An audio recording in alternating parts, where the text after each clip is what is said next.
আসসালামু আলাইকুম। আজকের ক্লাসে প্রথমে আমরা ক্রপ টুলের ব্যবহার দিয়ে শুরু করব। ক্রপ টুলের শর্টকাট কি সি। ক্রপ টুলের ভিতরে কয়েকটা সাব টুল আছে: crop tool, perspective crop tool, tool, slice select টুল।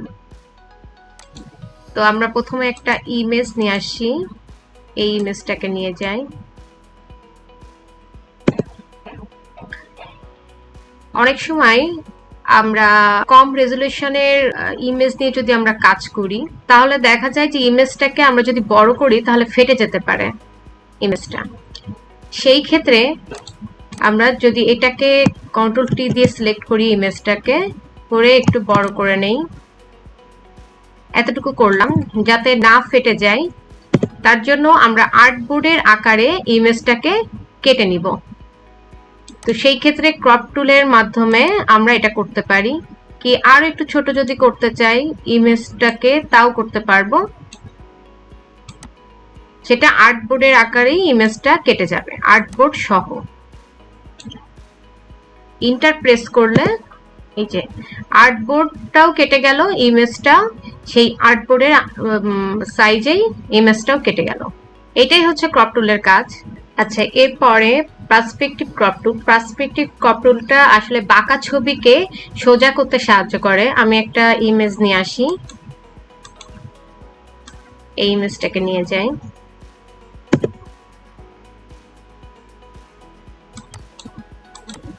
এখন এই যে ইমেজটার ভিতরে এই যে এই অংশটা বাঁকা, এটাকে আমি আর্টবোর্ডে সোজা কিভাবে করতে পারি সেটা হচ্ছে পার্সপেক্টিভ টুল দিয়ে। আমি যদি এখানে একটা ক্লিক করি, দেখেন এটা কিন্তু কাজ হচ্ছে না, কারণ এখানে এটা লেয়ার আকারে নাই। তো আমি এটাকে লেয়ারে নিয়ে আসি।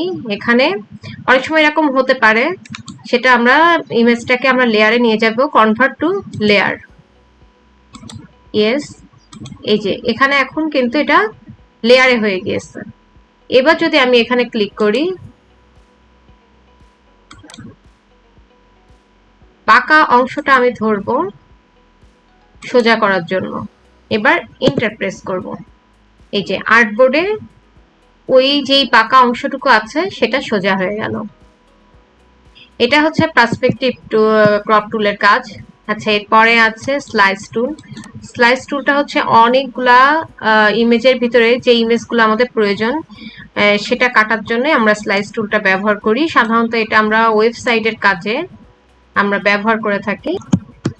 আমি একটা ইমেজ নিলাম, শিফট অল্টার প্রেস করে এটাকে বড় করলাম, ইন্টার প্রেস করে ইমেজটাকে সেট করে নিলাম। এবার স্লাইস টুল দিয়ে আমি যদি এই ইমেজটাকে আমি কাটি, একসাথে অনেকগুলা ইমেজ কাটার ক্ষেত্রে আমরা এই স্লাইস টুলটাকে ব্যবহার করতে পারি। এভাবে যে কয়টা ইমেজ আমাদের প্রয়োজন আমরা কাটলাম। কেটে এখন এই ইমেজগুলাকে আমি সেভ করব। এক্সপোর্টে যাব, সেভ ফর ওয়েব, জেপিজিতে সেভ করব। এখানে আমি 4টে ইমেজ নিয়েছি, ইমেজে যে আমি সেভ করলাম, সেভ হয়ে গেল। এখন দেখি যে ওখানে সেভ হয়েছে কিনা। এই যে যেই ইমেজগুলো আমি কেটেছিলাম সেই ইমেজগুলো এখানে চলে এসছে, এবং আরো কয়েকটা ইমেজ এসছে যেটা আমার প্রয়োজন, সেটা নিয়ে আমি কাজ করতে পারবো।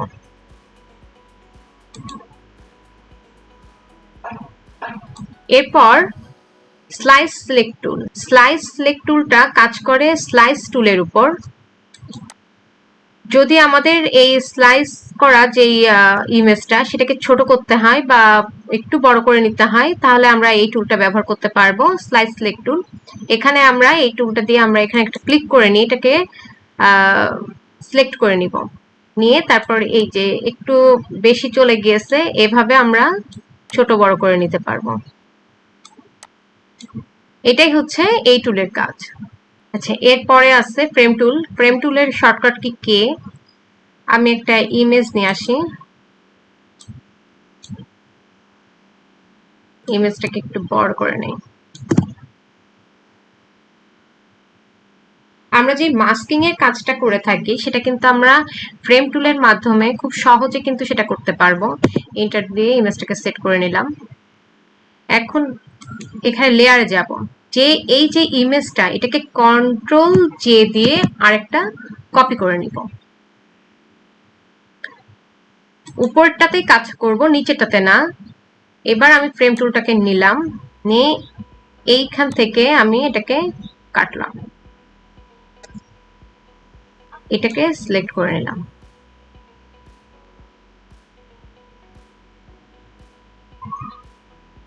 নিয়ে এখানে নিচের এটাকে আমি ইমেজটাকে আমি বন্ধ করে দিলাম। দিয়ে এই যে যে পর্যন্ত আমার যে কফিটা দেখা যাচ্ছে সেই পর্যন্ত আমি এটাকে কমিয়ে নিয়ে আসলাম। সিলেক্ট করা অংশটা আমি একটু কমিয়ে নিয়ে আসলাম।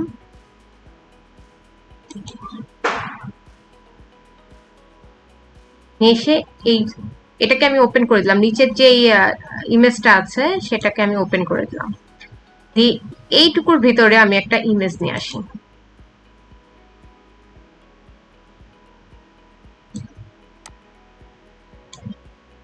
এই ইমেজটাকে নিয়ে গেলাম।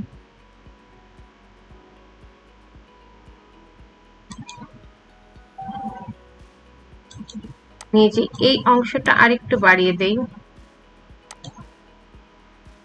এই অংশটা একটু দেখা যাচ্ছে,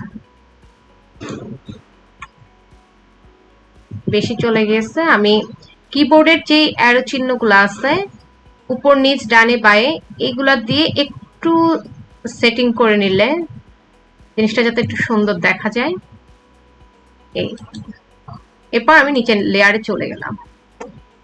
দেখেন খুব সুন্দর কিন্তু একটা ক্লিপিং মার্কসের মতন এটা হয়ে গেল, যেটা আমরা ফ্রেম টুল দিয়ে খুব সহজেই আমরা করতে পারি। তো এই ছিল আজকে ক্রপ টুল আর ফ্রেম টুল, এই দুইটা টুলের উপর আজকের ক্লাস। আশা করি দুইটা টুল খুব ভালোভাবে আপনারা বুঝতে পেরেছেন। ফিরে আসছি সামনে নতুন কোনো টুলের ব্যবহার নিয়ে। সে পর্যন্ত সবাই ভালো থাকবেন, সুস্থ থাকবেন। আল্লাহ হাফেজ।